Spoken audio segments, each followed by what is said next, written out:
Good late morning to you, and welcome to the Lummy Sports Show. I'm Brian, the Babyface Matroni, joined by our host, the incomparable Lummix, Lummy Warren Garrison, and our special co-host, Owen, the Filthy Ginger. Owen again. Owen. Thank you, Brian. What a great introduction. You got to finish the joke. 0-3 in his Yeah, fantasy there it pick. is. So I came clean to you guys a couple minutes ago. I was fucking hammered on last week's show. I don't remember any of the picks that I made, so I probably made them without reason. You remembered as well. one of them.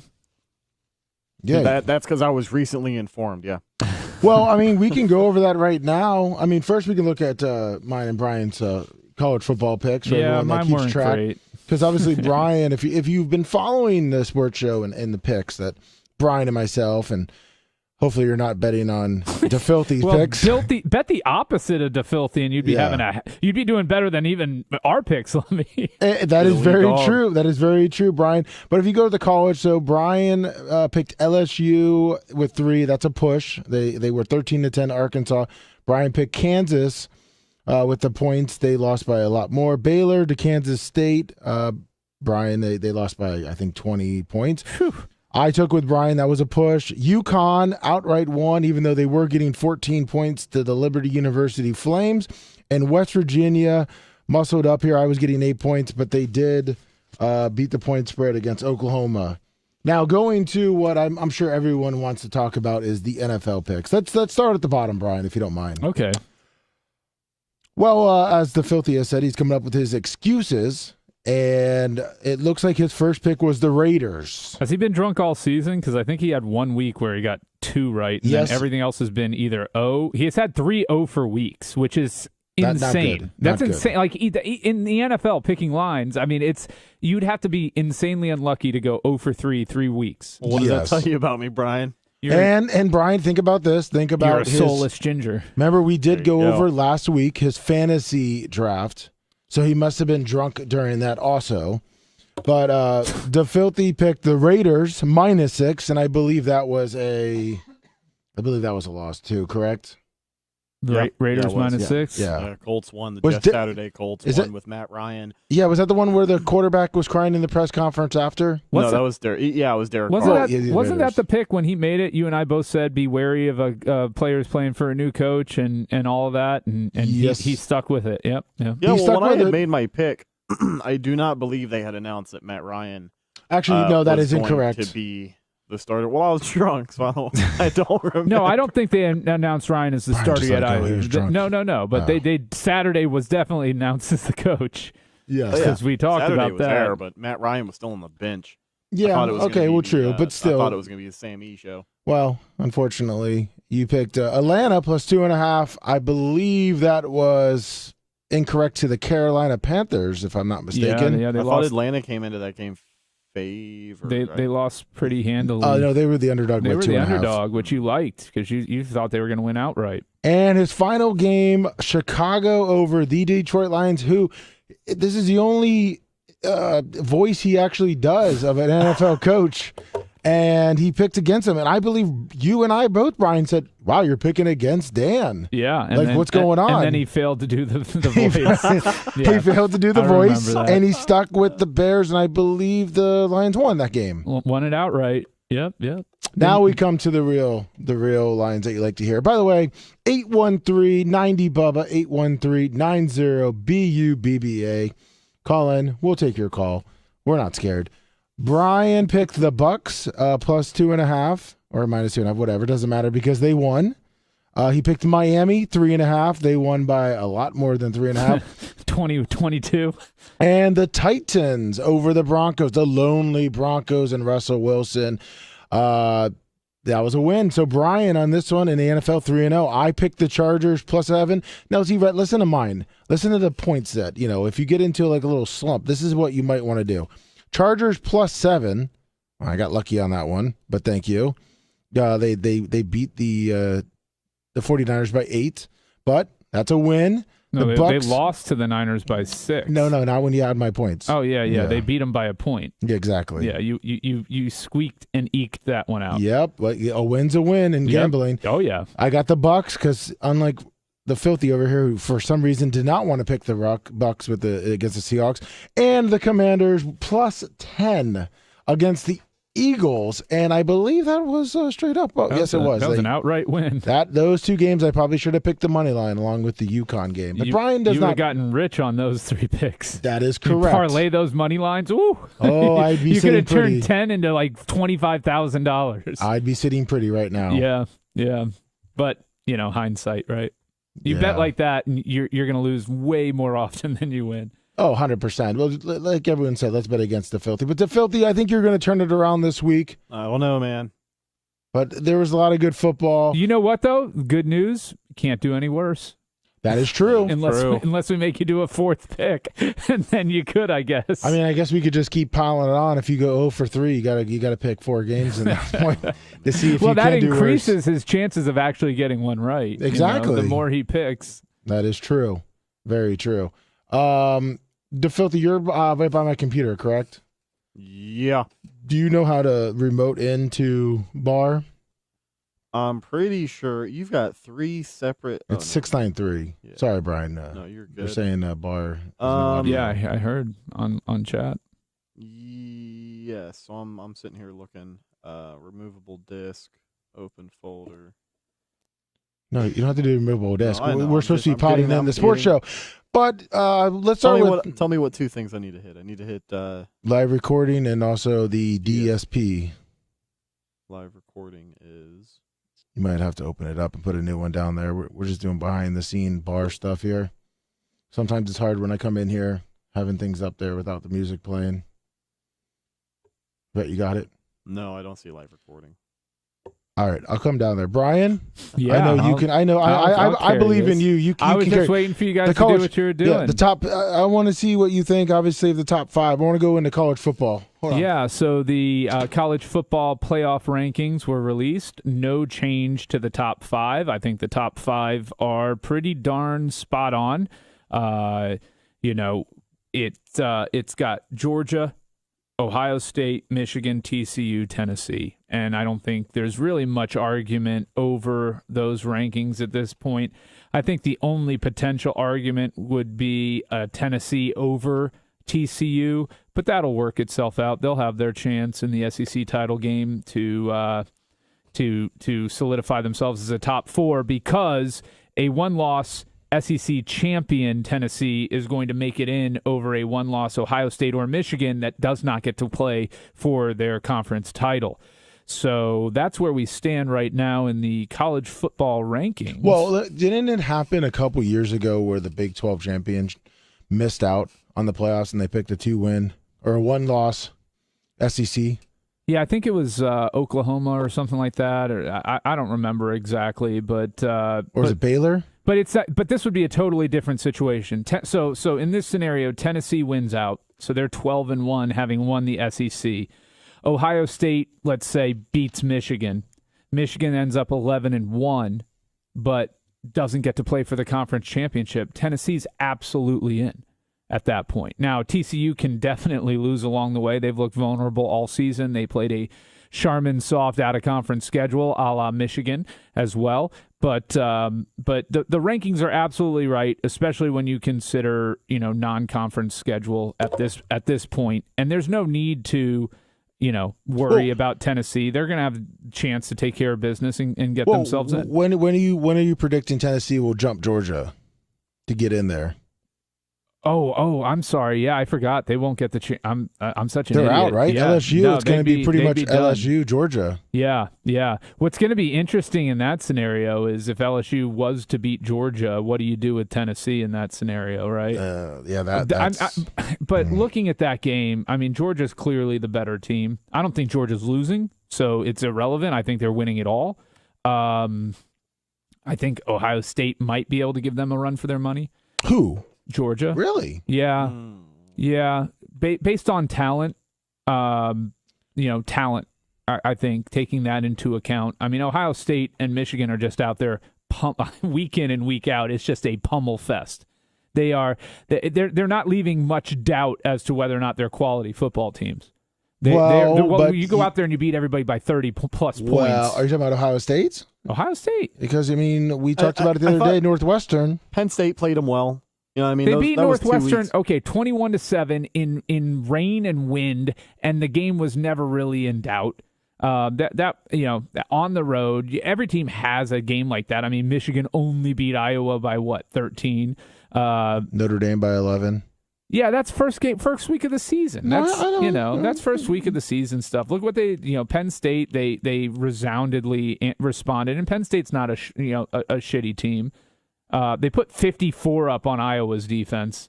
Iowa's not a good football team, but they have a good defense. Yes, they do. I mean, not a good offense. They've given up 16, 3, 13, 54, 9, 27 to Michigan, 10, 0, 10, 3. So one of those is not like the other. Yeah, you can tell Iowa has a pretty good defense. They've scored 179 points. They've given up 139, and they're 4-3.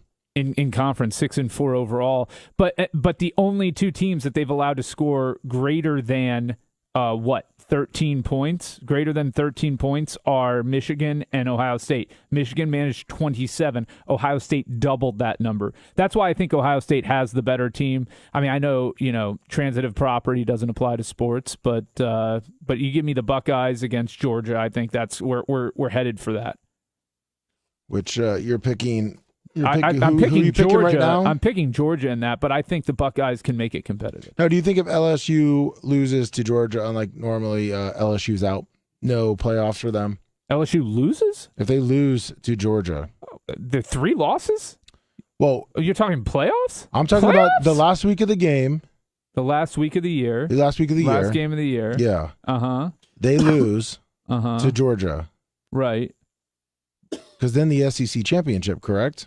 Or is that the SEC championship? That would be for the SEC championship. Okay, they already have the tiebreaker over Alabama by head-to-head and Ole Miss head-to-head, so they cannot lose the West. That 12-3 game you see on their schedule is the SEC championship. It's set in stone.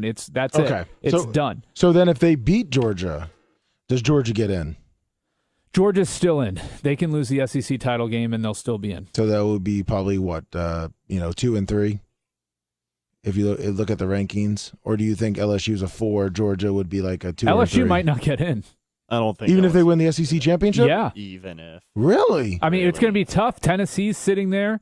They lost to Tennessee. Not even competitive that game at home, and they lost 40-13 head-to-head. I think that unless LSU put it on Georgia, which they are not, first of all, it's not going to happen. It's irrelevant. Georgia is going to dominate LSU.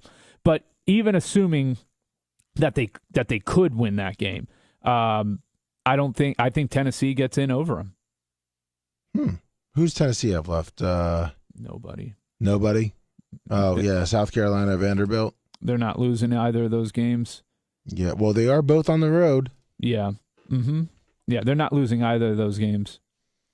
The only game that they played this year, the only 2 games they played this year that were competitive were Alabama and, I guess Florida became competitive down the stretch, but it really wasn't. It was not competitive at all. So, and Pitt. I mean, they have the resume. I mean, they had the most competitive loss to Georgia, right? I mean, it wasn't terrible. It wasn't a blowout, but they were at least competitive on the road. They beat Bama. They beat LSU on the road. They beat Florida. They beat Pitt. I mean, they at least scheduled a decent non-conference game in there. Yeah, but right now, I mean, it almost looks like Bama is just that name. I know that Bama is very good, but they've lost. Obviously, most of their losses have come, down to the wire, and a lot of their wins. Both of them. Well, but a lot of their wins have been the same way too. Last week was A&M, and last week, other than that, Texas. Yeah. That was a sign that Bama was not up to normal Bama level this year. They were showing their weakness. But it's going to be a down year for them, and they're going to end up 10-2. And even when they have been, the best team in college football, there's always been a couple of weeks where they kind of have to sneak out a win, and it's just been far too common this year. Like, I thought they should have lost last week. The Ole Miss? Yeah. Yeah, that was another opportunity. Lane Kiffin cannot beat. Yeah. Cannot, Ole Miss had every opportunity to win that game. I definitely thought they were going to take it. I was hoping for Ole Miss to win that game. Everybody loves watching Bama lose. Yeah, they've become the Yankees. They've become the Cowboys, and they are that team that you love to hate and you watch to see if they'll lose. I was in downtown St. Pete the night they lost to LSU, and people were cheering up and down the block. It was just a tremendous roar. Like, the World Series was on, the Lightning game was on, and when Bama lost, there was considerable noise from just about everywhere. It was great. Well, hold on. 813, let's take this call real quick. Hey, what's up? It's Hot Carl. Don't Google me. Hey, man, I just have one thing to say. No beef with Brian, but can we at least get a little bit of admission here that, maybe you might have been a little bit wrong about Tua? It wasn't me. It was Lummy. No, I think Lummy's actually. No, sir. Me and Lummy have been calling him the most accurate quarterback in the league all year. What do you mean? No, sir. I actually said the jury's still out on Tua, and this was going to be his make or break year. And after week 1, I was touting Tua, and Lummy was still shitting on him. Still am. So, and he's still shitting on Tua to this day. So, sorry, Damn, I might have had that crossed. I might have had that crossed. Listen, because you know what? I'm a You Dolphins. absolutely did. You did 100%, and I'll tell you right now, I watch almost all the Dolphins game. As my wife Ashley is a huge Dolphins fan, and we watch the games. We watch the games, and what I've said about Tua is his arm sucks dick.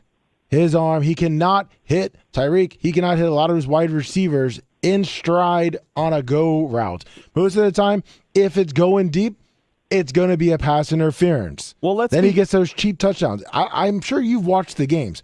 If you're going to tell me that he has one of the strongest, most accurate arms in the NFL, top 10, then I will say, you know what, then you have your opinion. I'm not going to admit it. Because there's no way that you can tell me he has the most accurate arm and the strongest arm in the NFL currently. Yes, the stats look incredible. Here's what we'll say about that. So he might not. He really doesn't have the strongest arm. He is pretty accurate. If you actually watch the games and see some of the dark Lummy, passes, if you actually watch the games, yes, which I do. No, but for real, okay. And then you have the Josh Allen thing here, where he's thrown a lot of interceptions, made a lot of bad decisions. Tua, you could at least say that everyone that doubted him at the beginning of the year, he's made more than a leap progressing than you thought he was going to by this week, and he really is elite. I mean, just I guess stats kind of they do matter, and then some people say, well, whatever. I mean, look at Taylor Heineke. I love Taylor Heineke. I thought he was very mechanical. He was very smart. Tua is, in my opinion, he is at least a top 10. Tua's been the best quarterback in football since he's returned from the concussion. Period, bar none, not even up for discussion. Mahomes is number 2. Tua's been the number 1 quarterback since he's got back. In fact, in games that Tua has played and not been injured in, he has been the best quarterback in the NFL this season. Josh Allen's the last 3 weeks have been trash. I mean, he gets it done with his absolutely with his opportunities, but. Yeah, and Brian, he's gone 3 games in a row throwing 3 touchdowns and having the highest QB rating. And then, not only that, he's also, if you look at his third down to first down conversions, he's probably I think number 1 in the league. Now, the only thing I would ask to say, let's pump the brakes on a little bit, is this stretches Lions, Bears, Browns, okay? He's got Texans. He's the best ever. I want to see him at the 49ers, at Chargers, at Bills. Those 3 games, if Tua comes out and looks like the Tua he's been the last 3 weeks, those 3 weeks on the road against formidable teams, then we can talk. But this week against the Texans is a non-game. No, right. He's good. He's great. He's best. But look, But I'm saying Tua. Will you at least admit this? Tua looks better than you thought he would, Lummy. Yes, Tua is he is not forced. Well, okay, I can't say that either because his deep ball to Tyreek that gets pass interference almost every fucking game. I mean, I would love to see if there's a stat on how many pass interferences are to Tyreek this year. Yeah, but there's something to be said for overthrowing the ball when you know you're underthrowing the ball when you know your receiver is going to beat the guy and get that penalty. Hold on, Tyreek has to run back 5 yards to get the pass interference. And that's how you get the penalty. Or just throw it 5 more yards in front of him and have him just sprint. If you look at yards after catch with the Dolphins, right? Thank God he has Waddle, and thank God he has Tyreek because they make up for 662 yards of his yards after catch. Hold on, real quick. Hold on. Let me counter this with him though. That kind of counters your argument, though, that he's not getting the ball to them where they can make a play because he is. If they're getting yards after catch, and that's accounting for over a quarter of his production, it's not just because of the receivers. If he's throwing the ball into a place where they can barely catch it, they're not getting yak. They're getting the yak because he's giving them the ball in a position where they can then progress it. Brian, I've watched the games, and I have too. I know, but Brian, when you do a pass when it's a third and let's say 3rd and 18, and you drop it to Waddle at let's say they're third. He's still 9 yards to get to the first down, and Waddle literally picks up the first down by breaking two tackles and maybe juking out a guy, and maybe he'll pick up 17, 18 yards after the 9 yards. Brian, he gets that 27 yards. It's not like he's hitting these guys on a full-out sprint, which is my thing. Was that Tua? His passes are lasers, though. His passes are lasers, and Russell Wilson's passes are lasers. It doesn't mean dick. All I said was no. It does mean it when you're completing them and you're performing, which he is doing. Brian, and Waddle is our third down magician. Let me tell you something. I will say is, hold on. I guarantee. Go ahead. I would say if Russell Wilson was on the Dolphins, he would be doing probably just as good as Tua. But that means you're putting Tua at the level of a Super Bowl winning quarterback. No, I'm putting. First off, Hot Carl is literally saying that Tua is the fucking next, coming of Tom Brady over here or something. Well, no, I'm not, dude. Lummy, I love you, dude. No, he actually called in to give me shit for your. I know that, and I'm defending. I'm defending my hate on Tua. My hate on Tua is that he has a very weak arm. Yes, yeah, he can throw lasers. I don't think 10 it's yards. very weak. I think his long ball is not as good as it could be, which does inhibit Tyreek Hill's value slightly. Where the passes land, look at the highlights. There's usually two guys, and it's right in between them. I mean, he's the highest rated QB in football right now. Okay, listen. Right, well, can we all agree on one thing? The two blows. It does look pretty funny when on every single deep ball he throws, he has to get a running start. Have you noticed that, Lummy? Yes. Like, I mean, I've never seen another quarterback have to trot forward as many times as he does before unwinding the most underwhelming deep ball you've seen in a long time. I mean, you watch the games track meet. You can agree that it's not track even meet. though I'm sorry, Carl, forgive me. You watch the game. You drunk again, dude? Yes. Jesus Christ. First off, if you listen to Hot Carl, if you actually listen to the criticism that the Filthy and I had in the week 1 or week 2 or even in the preseason, they were coming out and saying that he had the most accurate arm, the best deep ball that Tyreek's ever had. No, we saw that video, which was a terrible ball. But it was which what is everyone we were else was talking saying. about. And I was on that too. And I still don't think he throws a great deep ball. But you can't just say his success this season is strictly because he has Waddle and Hill. He still has to get them the ball. That was my last point that I wanted to make. Not only is he hitting Tyreek and Waddle, but we might be able to agree on this. We have a practice squad player. There was River Craycraft and then Trent Sherfield that we pulled up from the practice squad. Sherfield is now on his second touchdown. River Craycraft has had 2. He's been out. But, I mean, he is spreading the ball. Alec Ingold, well, it's easy to spread the ball when defenses have to account for Hill and Waddle. Exactly. I mean, I would love to be the number 3 receiver on the Dolphins right now. That is a cush gig. And the guy that we just picked up, I mean, Raheem Mostert's been doing great, but let me tell you, I think one of the most hidden gems that we've got this season, and he's shocked me, is Jeff Wilson Jr. that we picked up from the 49ers. Well, here, Hot Carl, if you want to make the better argument here, right, if you want to win this argument against Lummy, you just say, Lummy. I don't argue, and I love Hold on, though. Lummy, what are Teddy Two Gloves stats this year? That's different. No, it's not. Yeah, they changed. I already looked. No, it's They not. changed the whole throw. 3 touchdowns, 3 picks versus Tua's 18 touchdowns, 3 picks. Yeah. Tua has only taken 8 sacks in 248 attempts.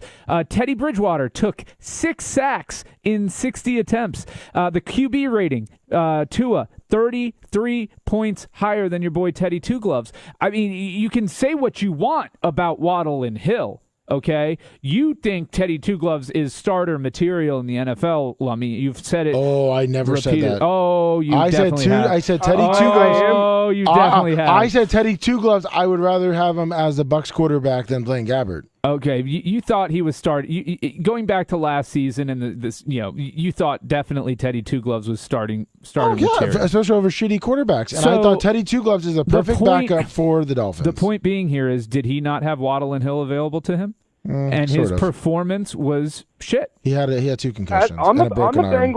On the Bengals game, he showed a good shot of what he was.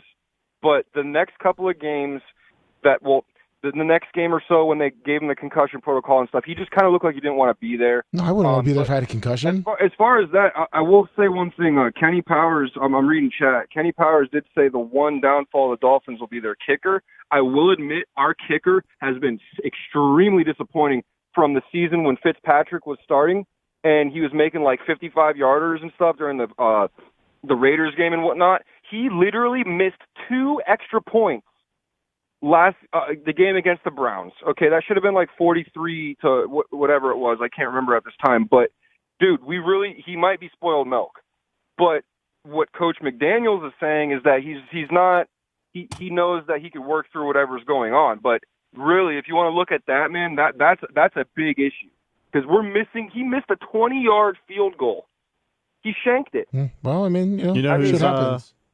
Actually, I don't know if it was in an injury designation deal, but I think Blankenship's available. If you guys want a cheap kicker, Arizona just let him go. We picked up the Saints veteran, Thomas Morstead, who's now what our issue was before was the holder for the kick, and that was Sanders' problem last year. But now we have this awesome punter. It's a holder. At least he's run out. That's what it was. By the way, he didn't punt once. All right. Last game. Anyways, we don't need to break down the Dolphins' special teams. I'm sorry, but I want to keep a couple listeners. Hot Carl, listen, just keep watching the games, and thank God that he has some good wide receivers. No, dude, Lummy, I love you. Yeah, Teddy. Too bad for Teddy that he didn't. Right? Go throw 2 on the Texans, okay? Go throw 2 on the Texans and see how he does. Tom Brady could lead them to a championship. The Texans? Yeah. And Josh Freeman. Well, that goes without saying. And Teddy Two Gloves. Well, clearly not. There's one of those that we do know the answer to. Josh Freeman, yeah, probably not, but we don't know. Yeah, Teddy Two Gloves, we absolutely know that he can't. Well, I mean, was it Teddy Two Gloves' fault that the Broncos suck? Because, I mean, look at the Broncos now and Russell Wilson. I mean, they can't even pull the nose up and beat the Titans. Did you watch that game? Did any of you guys watch that game? The Titans and the Broncos? No. Oh. Well, I was going to ask, I mean, does it not look like the Broncos have just given up? Do you blame the coaching? They don't like Russell. Do you blame the coaching? No, I blame Russell Wilson. The players aren't playing for him. They don't like him. They don't like him. Brian, and we have seen this time and time again in the NFL. When your players do not like you and you're a starting quarterback, your team is going to suffer and underachieve like crazy. Okay, put both your GM hats on, right? Sober up for a second, put your GM hat on. What would you do now with Russell Wilson? Do you really have to stick with him for those 3 years? Yeah. So you're fucked. Yeah, you got to bite the bullet. I mean, you're in too deep right now. It's too fresh. You could try to find a trade partner, but you're not getting back what you gave up. And it's just such a terrible look. Like, if you wait 2-3 years and that contract looks not as terrible, even if he's still not good, I can imagine after some waiting, maybe the market on Russell Wilson isn't quite as bad. But if you go out right now, or even at the end of this year, and you make it clear that you want to, relocate this guy, I can't imagine there's going to be a lot of people thinking their situation will be that much better for him. So that means Hackman. I mean, Hackman's going to have to take the fall for that, right? Isn't that the coach for him, Nathaniel Hackman or some shit like that? Hackett? Hackett, whatever. Yeah. So he's going to take a fall with Russell. The GM's probably going to take a fall. Well, who's the one that initially stuck their neck out for Russ? Was that ever made clear? I think it was it wasn't the new owners, Brian.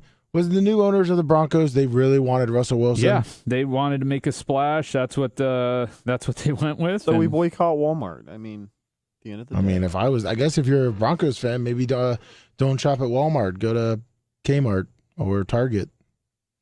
And there are still Kmart's left, and the blue special happens. Do you think Blue light Russ can? special. Do you think Russ can be saved? I mean, I know that's kind of a vague question. Yeah, he needs to divorce his wife, as like Brian if the would Broncos say. really just embrace the situation. I mean, I they're think in. the wife is a big problem there. But- Sierra is not a good wife for a football player. Brian, what did you say last week? You gotta get that strange strange pussy, man. Yeah, Russell buddy. Wilson. That's what they That's need. Denver's only hope right now.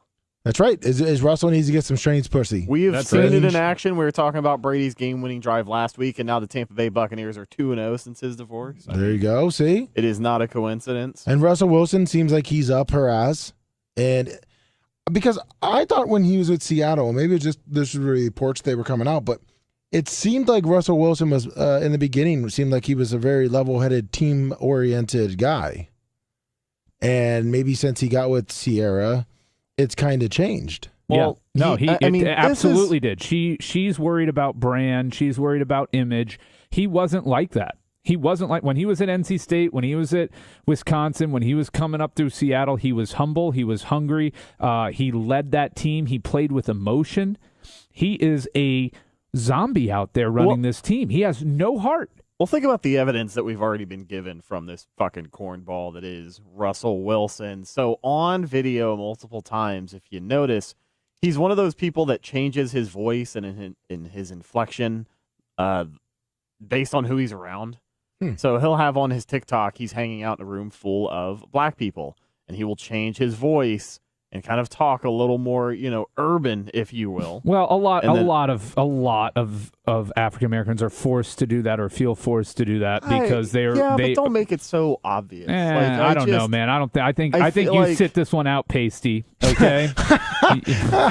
Well, Brian, I mean, don't be hating so much on his, skin over there. I'm just saying, he's got zero melanin, and he's talking like he knows how Russell Wilson should comport himself as an African American male. He went to Blake High School. Yeah, No, I think you sit this one out. The point that I'm trying to make is that we've seen that this guy is clearly going to, take his image a little seriously, I guess, in his own eyes. So with an ego that's going to get inflated over the years, Super Bowl appearances and things like that. That's different than saying he whites it up when he's around on camera and around. That's just different. I mean, I look. The thing with Russell is this: he's a dickhead now. Nobody wants to play with and for a dickhead. He's a Why do you phony. think? Why do you? Yeah. He's a fucking phony. So he's fucked. Unless That's something my point. changes. That's my point. That's Unless why. something That's why the changes. Packers are struggling. Look, and I know Watson and Rodgers saved them, and saved their, potentially at least made their season a little more interesting. But it's the same thing there. The guys don't like him. It's clear when you watch that team play, the hustle is not there every play. Those guys are not going out of their way to do their best to win for him, to protect him, to make sure that they make the play for their quarterback. That's the difference between them and other teams. Yeah, Brian, what? I agree with you. And I was going to say, do you know another person that is like that right now in the NFL that I'm feeling? And I could be wrong, so you guys correct me, but Kyler Murray.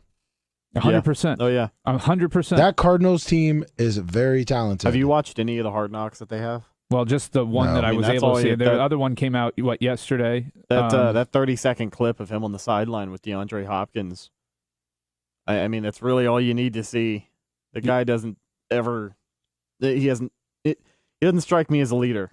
he seems like he's always just kind of going through the motions, I think, his talent. He's hoping his talent takes over. Well, wants and to go that's home the and play video problem when games. you are as insanely athletically gifted as he is, then you can get by off of talent, and these other skills that you have to have in order to be a champion don't develop because you are able to rely your whole life on talent.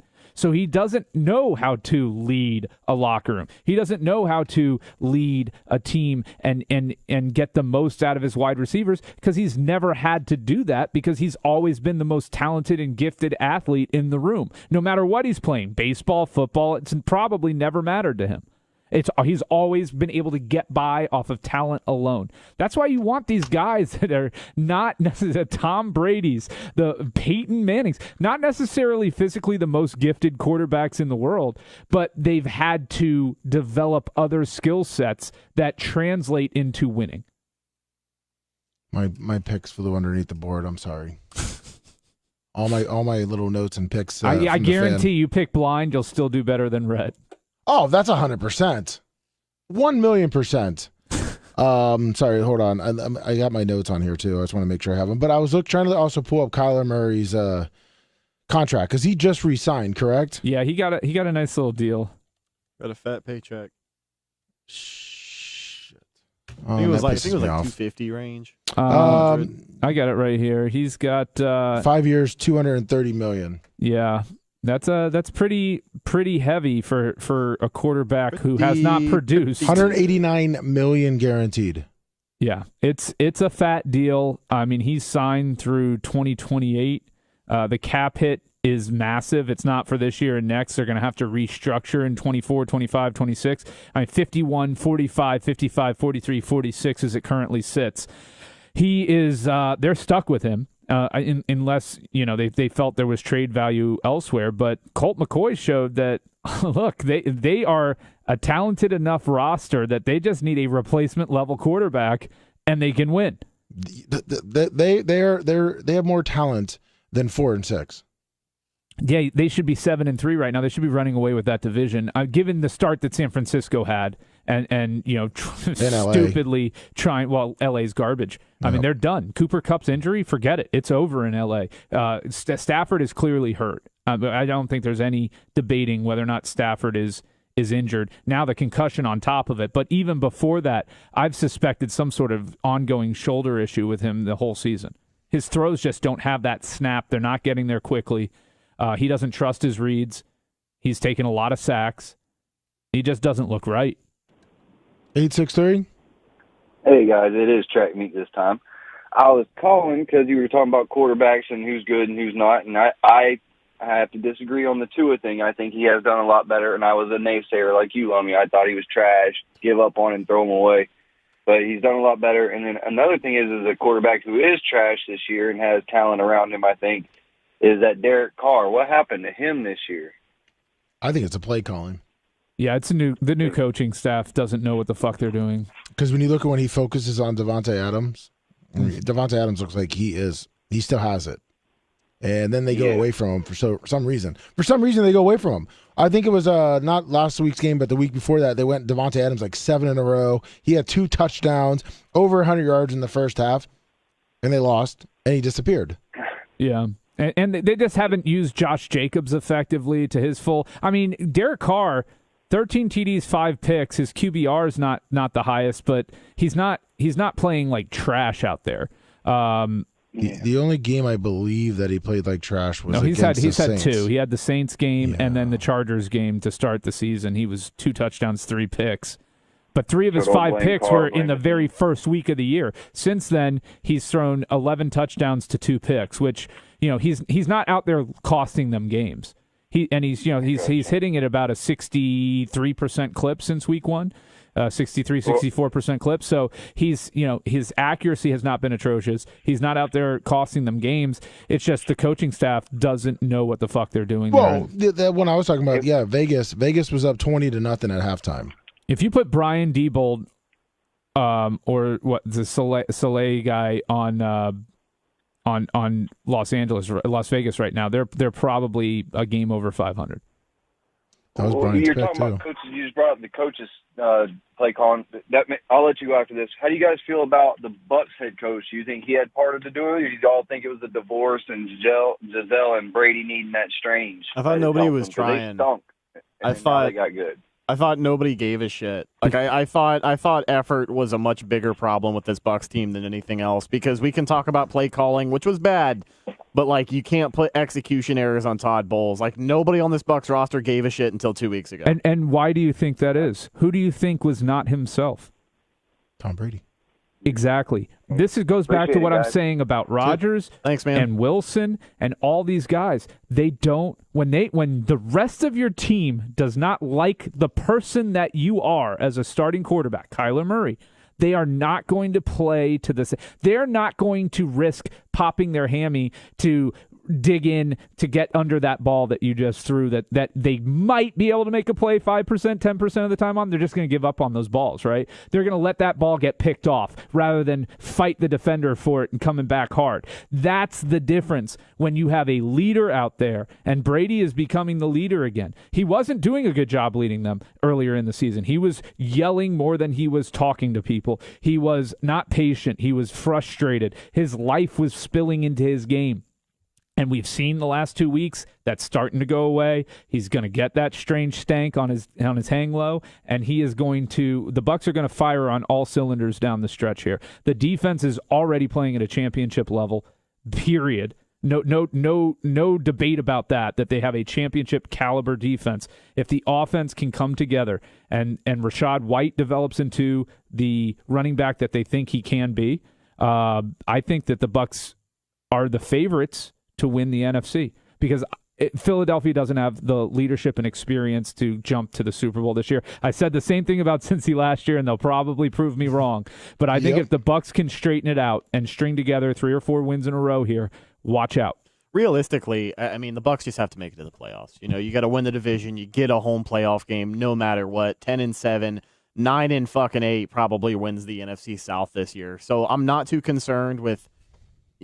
I mean, the fashion and how they win and lose these games is going to tell you a lot. But if they finish 9-8, if they go 10-7, and we can look back at a couple games and say, "Oh, that could have gone one way or the other," I'm not going to be too upset. But I do think the Bucs have every reason to turn around and go on a run here out of the bye week. But they're not playing. You know, this is the interesting thing of how the bye change in football kind of changes the approach. Number one, Philly and Minnesota running away with it. The Bucs have no chance. No, 0.0. Yeah, they're not going to end up with a 1 seed or anything like that. I expect them to kind of go through the motions, and I think 10-7, 9-8, and they're going to win their division. You're absolutely right. I mean, they're looking at either a 3 or 4 seed, which who gives a shit, right? Doesn't really matter. Although I would say strategically, I think you'd rather play at Minnesota in the playoffs than at Philly. Yeah. So I just from a weather and just fan standpoint, I know the Vikings fans are rabid. They get loud. They get loud. They won't murder somebody from the opposing team the night before the game like an Eagles fan would. That is true. Okay. I hate to say it because maybe it's the route you're going to have to take no matter what. Like if you win, maybe you'll see them in the next round. But Philly's really going to be wanting that playoff rematch with Tampa after last year. 31-0. Final score ended up being like 31-5 or something. Yeah, that playoff game. So I don't know if Philly this year is a team that I want to see in the playoffs if you're Tampa Bay. They don't get that regular season matchup, so I don't really know what it's going to look like this year. Yeah, but did you guys watch? What did the Commanders do to Philly? Oh, Philly fumbled the ball away. I mean, they had they just didn't win the turnover battle. They've won it every single week. They had the highest turnover ratio in the league. They lost the turnover battle, I think, 4-2 in that game. Yeah, but I also thought maybe 4-1 even. If you look at it, the Commanders were good at shutting down the run because the Eagles, were I believe weren't they in the top 5 in rushing? I think so. And they kind of shut it down. I think their leading rusher was, 56 yards? They ran the ball 20 times. They still averaged 4.7 a tote, which is nothing to scoff at, and their longest run was only 12 yards. So they were consistently picking up yardage and in good position to succeed. The problem for them was once they did trail, they went more to passing, and Hurts did not have his best game. This was inevitable to happen for them. I still think they are the best team in the NFC. Really? Over the Vikings? The Vikings are not the best. The Vikings are getting lucky a lot. Lucky. I'm sorry. My I like the Vikings. Don't get me wrong. My 2 years of saying Kirk Cousins is the man. Oh, With timeout. you hating on me. Who picked the Vikings to win that division this season? We both did, and I picked them last year. Yeah. I was wrong last year. But, hey, I'm consistent. But don't come back and be like, I'm down on the Vikings. I just think that they look to me like a team that I would expect to be 6-3 right now, not 8-1. The Vikings. The Vikings. And you don't think that of the Eagles? Like they should be maybe 7-2? Which game should they have lost that they won? Let me find. I think it was earlier on, but I know early. I mean, the on, Detroit game that was a comeback by Detroit. Cardinals. They handled the Vikings by 17. I believe it was the Cardinals game at Arizona. Yeah, I don't know if that was one where Arizona made it. No, Arizona was winning. Yeah, in the fourth quarter. It was tied. Was it tied? It was Okay, tied you're right, in the fourth, and Philly put it away on the road in the NFL. You expect that. Yeah. Kyler Murray was there. Washington was healthy. Arizona was healthy that game. I think they even still had Brown in that game. Yeah, they had Brown. Yeah, they had Brown and Connor. So they didn't have Hopkins, but they had Brown and they had Connor. Look, we know who's better between the Vikings and the Philly. They played in week 2, and Philly won by 17 points. It wasn't particularly close.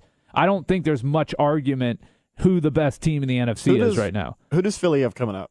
Can you see the next few weeks? Yeah, so they've got the Colts versus the Packers, at the Colts versus the Packers versus the Titans at the Giants. That's a tough 4-game stretch. Yeah, no, I mean they should. They obviously should take care of the Colts. They should, but we'll see what Jeff Saturday has cooking up there. They should be able to take care of the Packers. Jonathan Taylor finally looked like Jonathan Taylor this week. They're playing in Lambeau, or they're at home. They're at home for that one. Yeah, and they're at home against the Titans. They should take care of the Packers. And they're at home versus the Titans. Realistically, they should probably almost go 3. I could see them going 3-1. I think 3-1 is perfectly acceptable in that stretch. Even with the Bears, man, the Bears are coming around. Then they finish at Bears, at Cowboys versus Saints versus Giants. I know they're not really too probably worried about that cold game in Chicago, but that win picks up in Chicago. I think.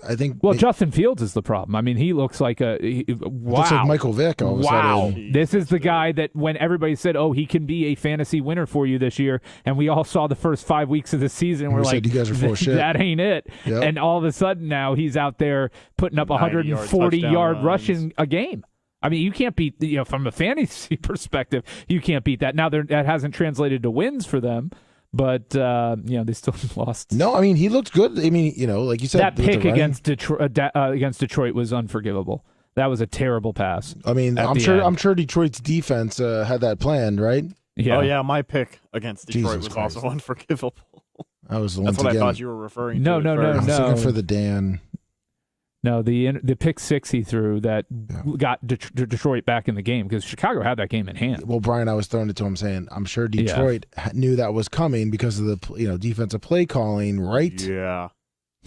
You know what, Ryan? I was telling don't you before come the show, the first, it doesn't. Yeah, oh, don't Jesus. Hey, the first 3 weeks, Brian. Would you, if you had first to add all the get me to shut up. all the minutes that you had to account for him trying to put his Dan Campbell voice wherever over, he could. I know. Right? Even when we weren't talking about the Lions. And then once he you would bring finally it back. wanted to hear Tough? it. Once I finally talking read about the tough? fucking room. No, because you're like, oh, tough? You want to talk about tough? I'll tell you about the Lions being tough. We're talking about a college football there, Dan, over there. And now we've come to you 3 weeks in a row, and I got nothing for you. Yeah, I know.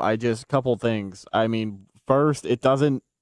I don't know. I can't get it to show up. Like, you ever have something and then you lose it and you can't get it back? Like an erection? Yeah. I mean, we had a lot of fan mail that said, man, I really. Yeah, we had a lot of fan mail that came in and said, we really love the Dan Campbell. Right now. Lummy, real quick. Did C-Cap tell you that he thought it was funny one time? Who's a better quarterback, Jalen Hurts or Tua Tagovailoa? If you go by stats, Tua. No, who's, in your eyes, is the better quarterback, Tua Tagovailoa or Jalen Hurts?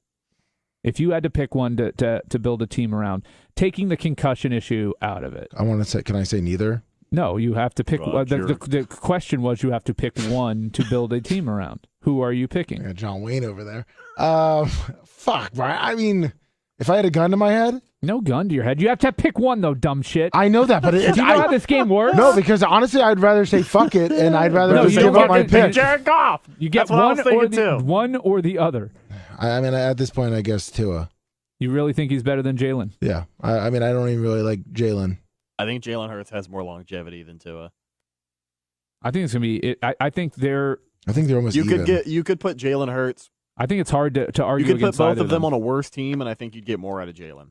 No, I think they're even. Well, I think you put Jalen on. I think you put Jalen on the Dolphins, and I think you put Tua on the Eagles, and it's the same exact almost. The tiebreaker to me is Jalen's mobility over Tua's. Yeah. And so to me, if I had to pick one, I'm going to pick the quarterback that can scramble, because on a bad team, a scramble, as Justin Fields has shown. Now, Hurts is no Fields, but a mobile quarterback can make up for a lot of a team's deficiencies. So if I had to pick one right now, I'm picking Jalen. But from a quarterbacking perspective, Tua is the better passer of the two, in my opinion.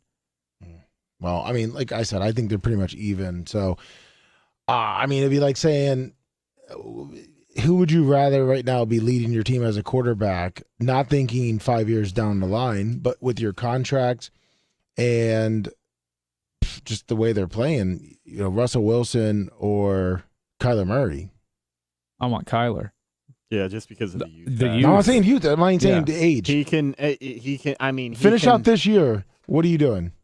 Between those two, I'd go is Kyler. his I don't know how bad his hamstring is tweaked. In that video, he knew it right away, and he gutted out that game for them that they lost.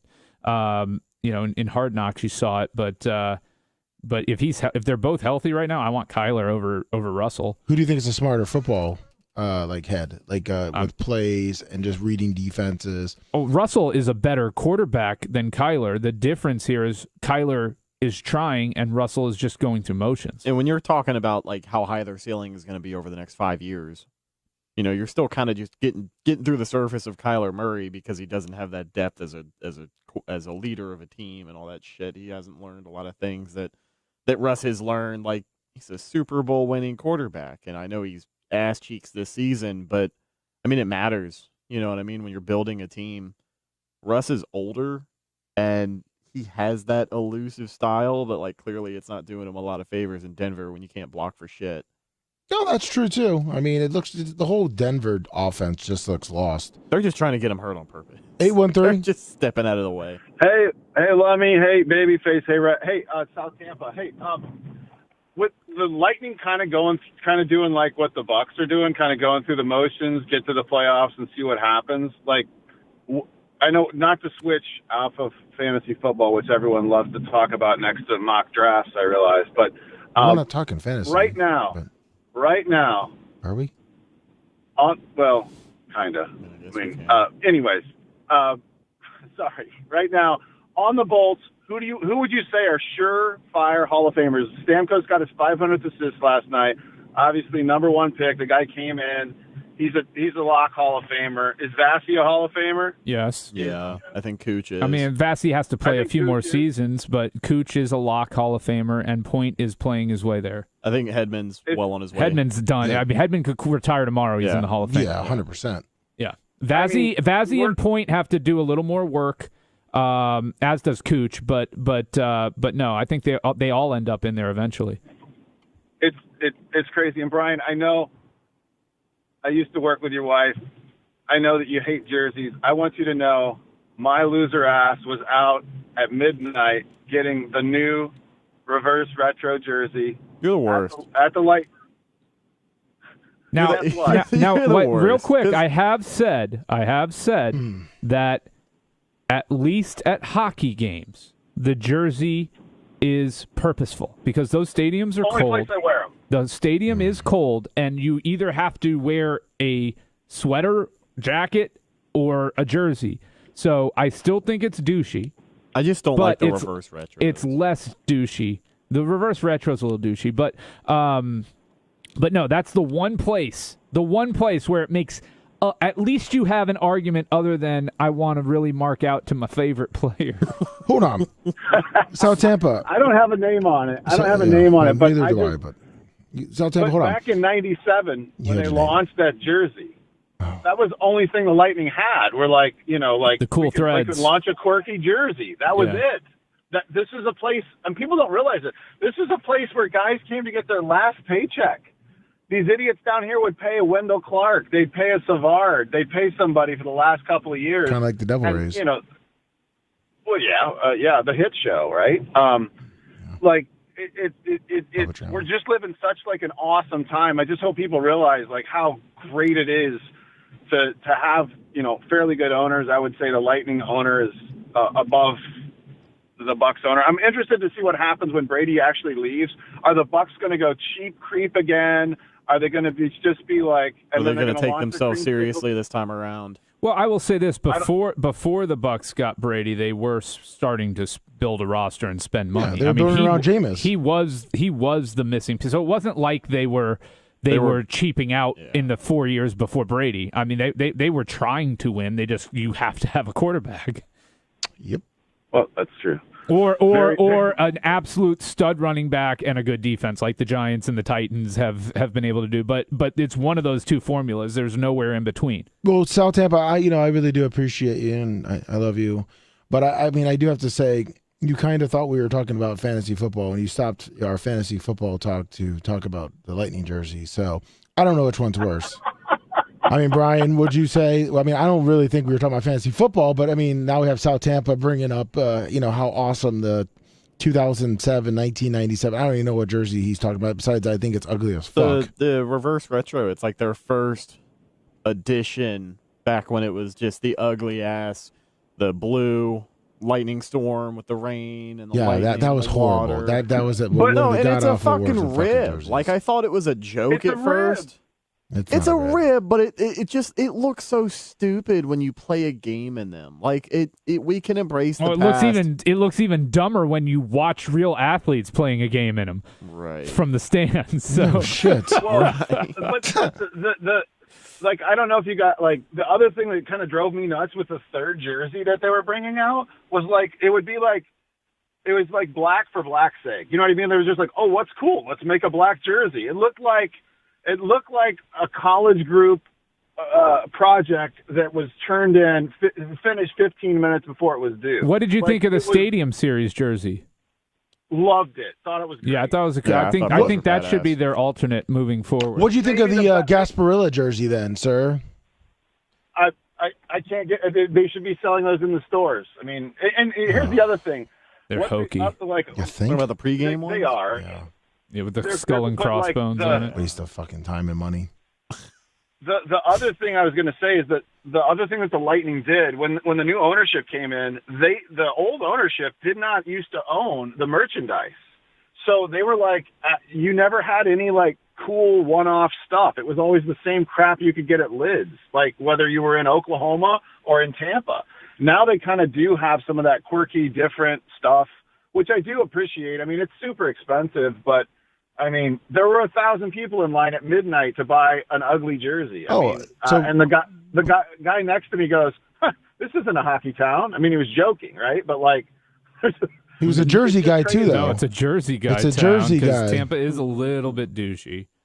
Not as much as the Philly fans. No, the Philly fans are terrible. But Brian, you did not see Brian in line, did you, for that jersey? Tampa fans at midnight for a jersey. I've got a fucking life, dude. See South Tampa. No, but good on you for getting it and being such a good fan and a good supporter. No, we support that. I mean, I'm obviously flipping them on eBay. I'm not a moron. Oh well. So what type of profit are you making off that jersey? A couple $100. Seriously, like $200 for flipping it? Yeah, I mean, I basically bought one and I flipped one, so it's basically free. Okay, so you are keeping one. So you did go to get your own. You just happened to buy two, so you deprived another fan who was waiting there at midnight of getting a jersey so that you could make $200 for yourself. I was the last guy in line. I got there at like 12:15, and they said that the first people in line were there at like, I don't know, 8. We should check their hard drives. Check their hard drives. I mean, I was only a 2-hour mark. I was done by 2 hours. But okay. But good for you. But yeah, we'll get off this topic. Lummy is rolling his eyes. I can hear it. Oh, I just came up with a good question for both of them, for Brian especially. So I'm going to ask him, South Tampa. Appreciate your call. Thanks, buddy. Brian, Rhett, Lummy, what's douchier? Jersey guy / like an Eagles fan that dresses up and you could almost say like a big nasty, right, Brian? Do you understand what I'm saying, Rhett? Both of you? Super fan, attention whores. Yeah, we get it. Takes pictures with everybody. Yeah, wears his jersey like twice a week. Or super fan. Super wrestling fan that waits in line at every Comic-Con. Wrestling fan. For autographs. Wrestling fan. Yeah. And dresses up like Macho Man. Yeah. Oh, definitely the dress up component of it. Listen, I like wrestling as much as the next guy, but wrestling fans in general, you hear a couple stories a year about how they'll just fucking stand outside a wrestler's house. Talk about checking hard drives and putting people on watch lists. No, the seriously. Wrestling fans, that should be automatic FBI's looking into you. Mm-hmm. Adult wrestling fans, like grown up. That's what I'm talking about. Fanatics. Like, let me ask you a question. 40, 50-year-olds that are going there and trying to get, let's say, the two Hawks. Well, let me the ask Hawk brothers, whatever the fuck they were. Who the fuck are they? The two guys that wore the shoulder pads. Roadrunners? Roadrunners. Okay. The Legion of Doom. Legions of Doom. Yeah, I couldn't. Well, they were the Roadrunners at first. I know they both lived in Florida. The Road Warriors. The Road Warriors. Like waiting in like a 4-hour line for an autograph and dressing up like them. Let me ask you another question, too. We're familiar with Decap. How many times do you think... Don't say his name 3 times. He has... how many times do you think he has busted a nut to female wrestling? 732. 732. Right? Wrestling. If I was going to bet, texting me right now. I would say more than anything, he busted. He is texting you? Yeah. Okay. 732. I just say he's fapped to Triple H more than 10 times. I just showed you. What's up, 732? What's going on, guys? Hey, I got an idea for you with Rhett's picks. Why don't you do little Walker versus Rhett in picks and film it, because it'll be great content for YouTube. Put like 2 pieces of candy down, hold them back, and put the teams under each one and see which one he goes to first, and see who wins on him versus Rhett. I mean, I can tell you statistically, Walker would be beating him this season probably by about 4 or 5 games already. Well, that's how Ashley actually picked the fantasy league that she did for the girls for the Bubba Army. She put all the names in a bucket or a hat, and then Walker just grabbed them, and that was the pick. So, I mean, I could just put the 2 teams in and just let Walker pick a piece of paper. So Walker's the reason I got the first overall pick? No, I said the Bubba Army Women's League, unless you're in that, Rhett. I missed that part. Sorry, So, yeah, I mean, we could do that too, where I put the 2 teams in and whatever Walker picks.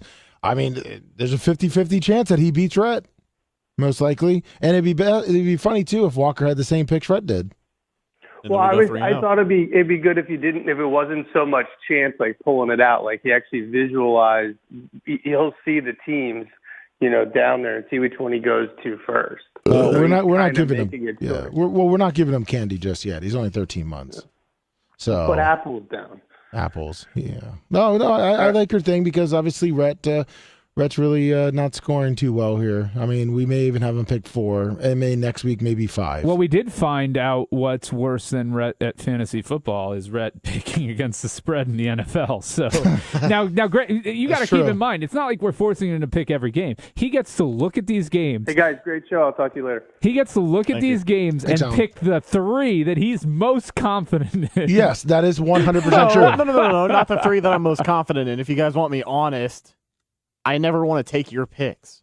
Like if you've noticed, I have never once picked the same game. We all took the Bucks one week. We did. That was a couple weeks ago. Yeah, and then that's when Rhett aside from that, I Bucks. literally never to pick the same games as you guys. No, do. and so I'll look at what's left and be like, so Rhett's going first this week. I've already made my picks. I got them written down. I got 3 of them. So I do this, but I didn't 3 do of them in the hopper. Week. I got 3 of them in the hopper. I'm sitting on. I'm actually picking all underdogs this week. So okay, I want to make a lot of money. That's good. Well, I need to go through mine again because mine's underneath the board right now. You can't get it?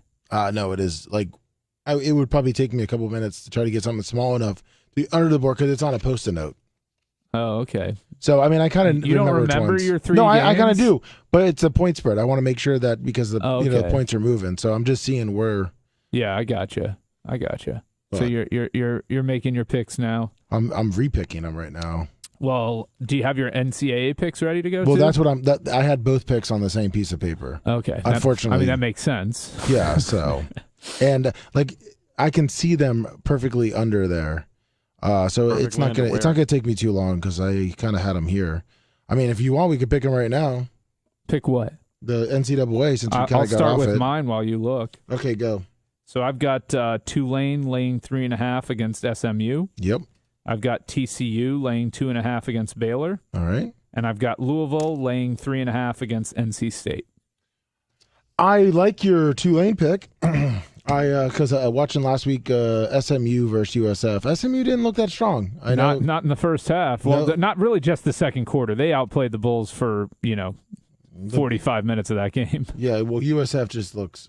Well, they're going to look a lot better with Byron Brown this week. I think he is the future of their program. He looked that pass he threw at the end of the game against SMU was straight money. He put it right in the window, the soft spot of the zone, right on the receiver's hands. Marsh is not good. I wish him a good recovery. He suffered a spinal cord injury, had to undergo surgery, and is recovering, and I wish him well, but he is not a quarterback. We've seen enough of Travis March to know that he's not the quarterback for this team. Yes, 100%. But Byron Brown, I think, can be. So I'm matching you on the Tulane. I like the Fighting Illini getting 18 points against Michigan. Now, I do know it's in Michigan, but I think I really do feel... There's one team that's played Michigan within 18 points this season. One team. Well, I think the Fighting Illini will be that team. Iowa. The only one that was able to slow down their offense. What was that? They played last week, I believe, right? Who? Iowa versus Illinois. When did they play? They have played. I was going to see what that was, but I just had a feeling for Illini. They beat Iowa 9-6. Illinois? Yeah. There we go. See, look at that. But they scored 9. Okay, well, they were getting used to the... They've lost. They're on a 2-game losing streak. They lost at home versus Michigan State by 8. Yep, tough team. Following the Michigan game where Michigan State, I think, had 8 players suspended for that one. Yep. And they lost to Purdue by 7. This is a comeback game for them right here. And coming off a big win. No, I mean, you're not picking them to win. You're just picking them not to lose by 19 points. Exactly. Yeah, but I think they're going to lose by 21. Okay, well, then, I guess we'll see. We'll see. They're at the big house, too. Yes, I know. I know. The only thing I will say that they may have going for them is Michigan looking ahead to Ohio State in there the last we go. week of the season. The game before the look-ahead game. So if I was going to pick that, Lummy, my first thing would be I think Michigan might be looking ahead to Ohio State. Not that I think Illinois is playing good football right now. Yeah, they're playing good football right now. And, Brian, UConn plus 10 to Army. Yeah, I mean, how can you pick against UConn right now? UConn's been looking pretty good. Plus, they're 10 points. 10 points. 10 points, and they just beat a team that is favored against Virginia Tech this week, Liberty, outright when they were 14-point dogs. So that's you would have been rich this year picking UConn. If you picked UConn every game, you would be a rich person this year. And I don't believe Army has been looking that They're strong. not great. What are they, like 6-3 or 5-4? Let's see here. Well, you got to go independent on the thing. They're 3-6. Oh, 3-6. Lost to Coastal Carolina, lost to UTSA. They beat Villanova, lost to Georgia State, lost to Wake Forest. Colgate they beat. I didn't know Colgate. Okay. UN Monroe, and lost to Air Force and Troy. I would actually pick UConn outright in that game. I think that is free money there. Yep, the money line. That is free money. For some reason, I don't understand why Vegas thinks. Go to the matchup. Click on that. What is on the UConn game. On the UConn game. Go on the UConn game. There you go. Sorry.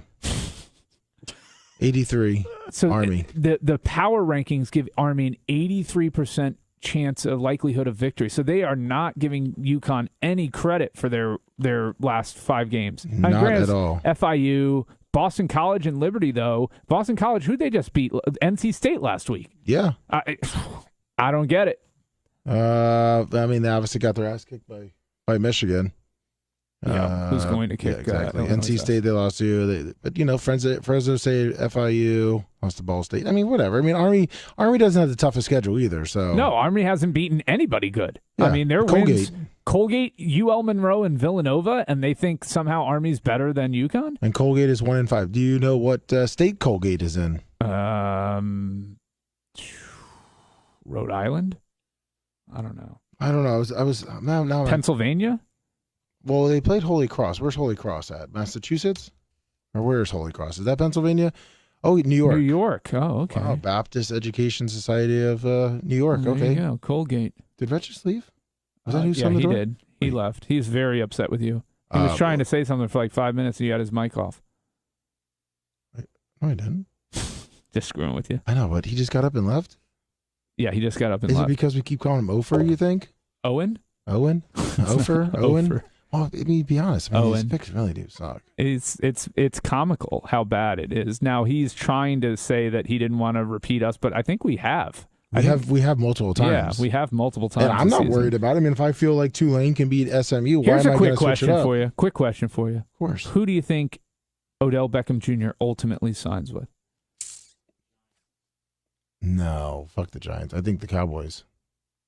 I mean, Jerry Jones, I think, is willing to overpay for him, for sure. And they'll have the cap space because Dak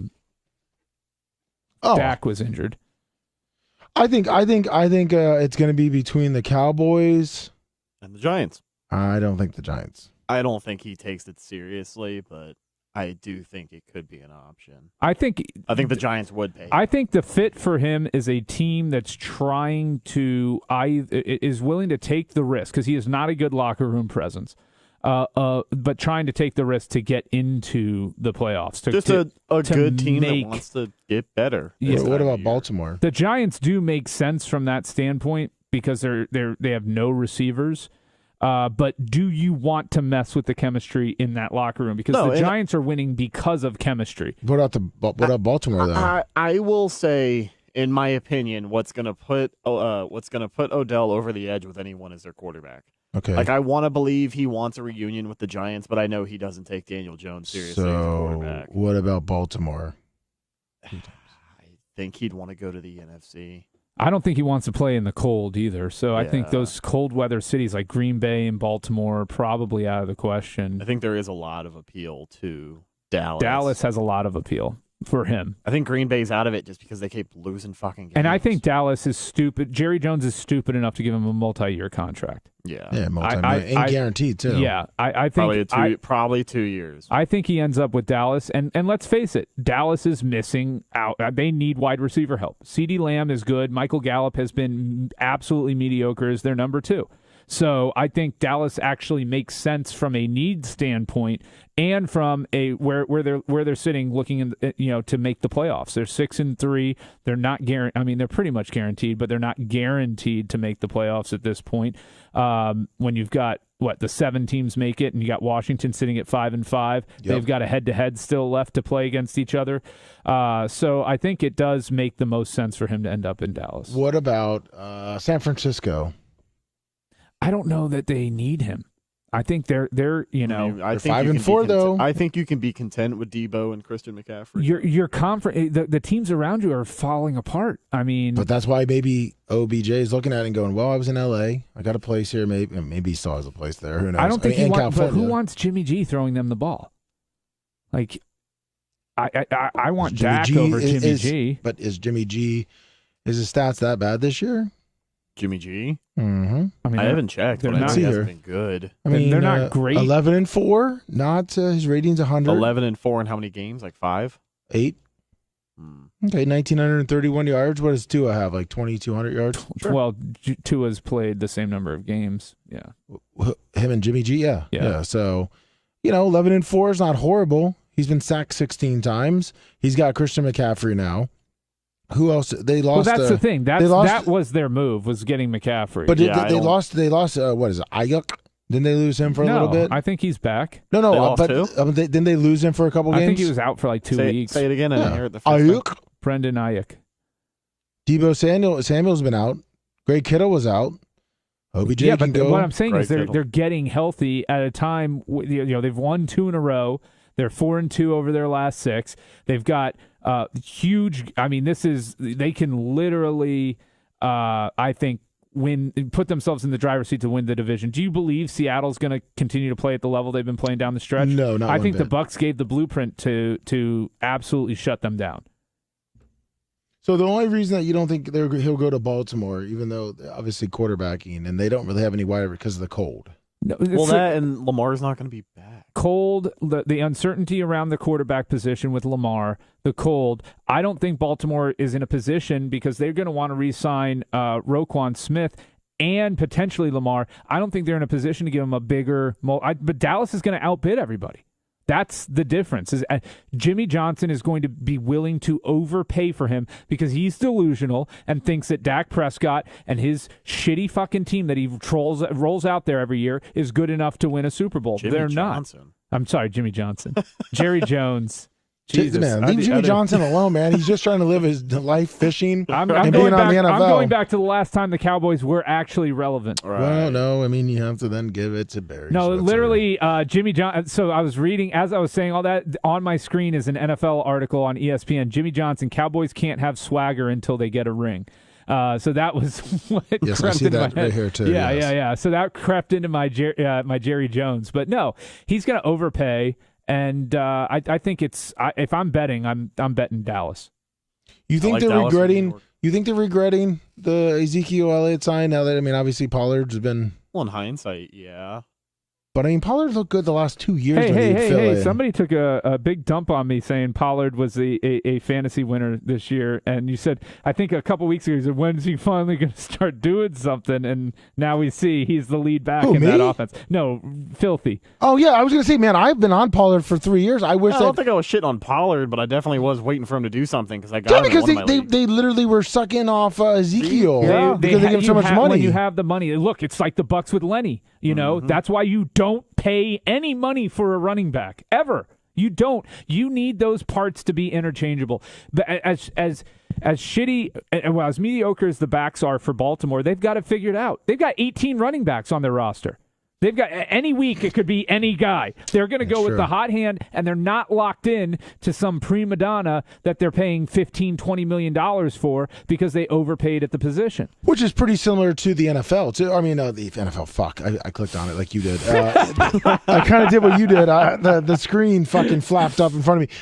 The Eagles, don't they got like 3-4 running backs? They've got Sanders. They've got Gaineswell. They've got Scott. They've got...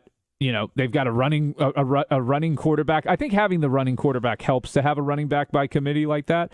But you don't overpay for the position. You certainly don't overpay for a diminishing running back like Ezekiel Elliott has shown himself to be over the last 3 seasons. He had one good year. One great year, I would say. Two or three good years. Yeah. One of those being a great year. But quarterbacks are Glade plugins, man.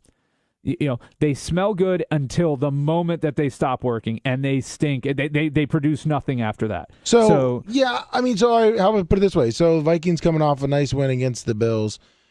They're playing the Cowboys. I don't want to hear your guys' real pick on them, but you think it's going to be close, or you think the Vikings just come in and just? I think it'll be close. Oh, it'll be it's the Vikings. It'll be a close game. They play everybody close. Yep. I mean, that's their style this year. Is they Justin Jefferson is Superman. I'll tell you what, that's another team that game planning and everything. Justin Jefferson has shown it doesn't matter where you throw the ball, who's covering him, he will make the catch. They've failed a few times this year to fully utilize him in their offense. Is he the best wide receiver in the NFL right now? He is the most talented wide receiver in the NFL right now. But is he the best? Who is the best? It's the best was Cooper Kupp until he got hurt from a route running catch, intelligence standpoint. I haven't been able to say Devontae Adams this year. No, it's Tyreek Hill or Stephon Diggs or Justin Jefferson this season. Yeah, at this moment. And I honestly, I would go with Jefferson simply because he is the weapon on offense there. I mean, Dalvin's good and all, but, Stephon has Josh Allen throwing him bombs. I think Josh Allen is a better quarterback than the other two have, even though Tua is playing well and so is Cousins. But I don't think any of us here, if we're building a franchise right now, would not take Josh Allen over those two. Oh, 100%. Yeah. So based upon that, I will say Justin Jefferson, especially given, he single-handedly won them that Buffalo game. Yeah. So, I'd have to give the edge to him, but it is close between those three, right? Yeah. Well, Cooper Kupp was in there until he got hurt. Yeah. It's those four. What are your guys' opinion on what's going on with Mike Evans? Age. You think he's at that age? He's 30, isn't he? Listen, he's 29. You've been preaching 30 after this year. But you plateau as a wide receiver. I mean, really any position in the NFL once you hit 30 years old. So much damage, though, from those Jameis years. He would get fucking his clock cleaned across the middle on the sidelines no matter where he was. Yeah, so much damage from those Jameis years. He's been playing through injury this year. He's got a rib deal right now. He's got a rib deal on top of a minor hammy deal that's kind of been – and you know how hammies work with wide receivers, Mike Evans especially. It's going to bug him all year. So, like, I think hopefully he'll be healthy enough come the playoffs to where he can be, you know, the Mike Evans getting 125, 150 yards a game. But he's just he's not as explosive as he was 2 or 3 years ago, unfortunately. You know what I mean? Well, Godwin is the number one receiver on this team now. We've got to face that fact. Evans is a weapon in the red zone because of his ability to... I think Evans can still be your number one wide receiver. He's just not as available as he was. What's his contract? I think, you know, they won pretty A, 1B, team-friendly. but... I think he's got 2 more years on it.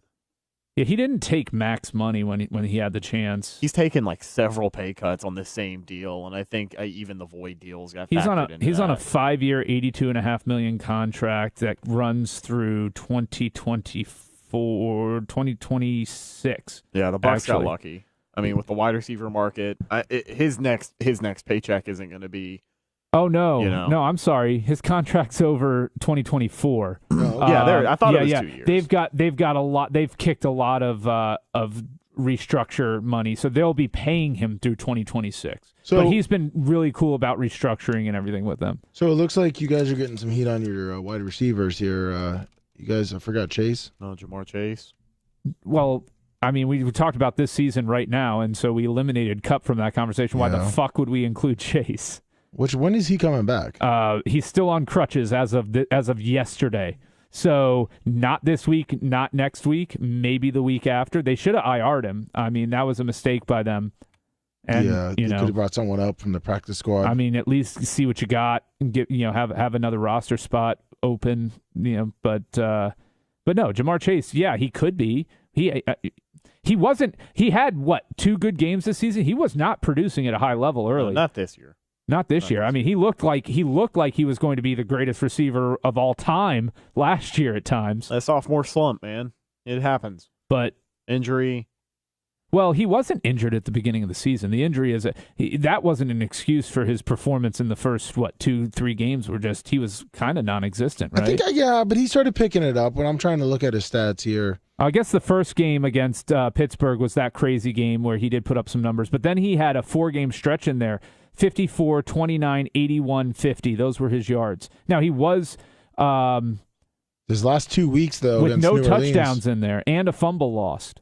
But if you look at his receiving against the Falcons and the Saints, 130 for 2 touchdowns and 132 with 2 touchdowns. Yeah, that's what I'm saying. He had 3 good games this season, but he had 4 very, very mediocre to unimpressive games, not number 1 wideout games. He had 4 of those this year. Very true. Well, it's unfortunate that we have to get to our picks. Oh, it Coming is. up to the end of the show here. Heard them up first this week. And hold on, let me put this music on for you, Rhett. Oh no. Maybe it will help you out a little bit. Now, are you clear mind to how you're feeling? Yeah. I'm here. I'm gonna remember these picks. I wrote them down.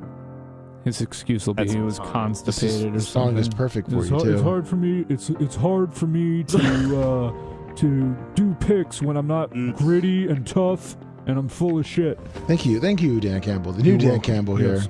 But Brett, this is actually kind of perfect for you. So I'm picking the dogs this week. Pats are favored over New York. I like the Jets over the Pats +3. Oh, okay. I like the Raiders over Denver.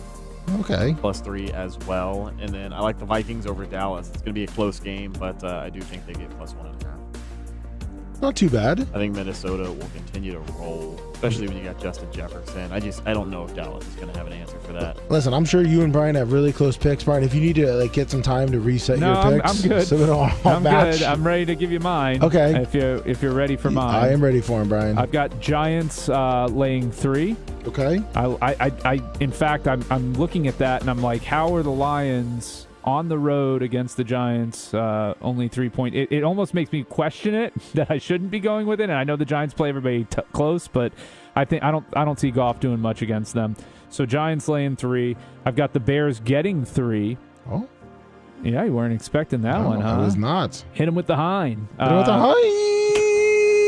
I don't think the Falcons are going to be able to contain Justin Fields. That's the bottom line. Is I think Justin Fields is going to run for 120 yards again in that game, and the Bears will find a way to win, or at least not lose by 3. And then Arizona +8. I think Kyler Murray has a chance to come back in this game. Even if he doesn't, 8 points is a pretty big number.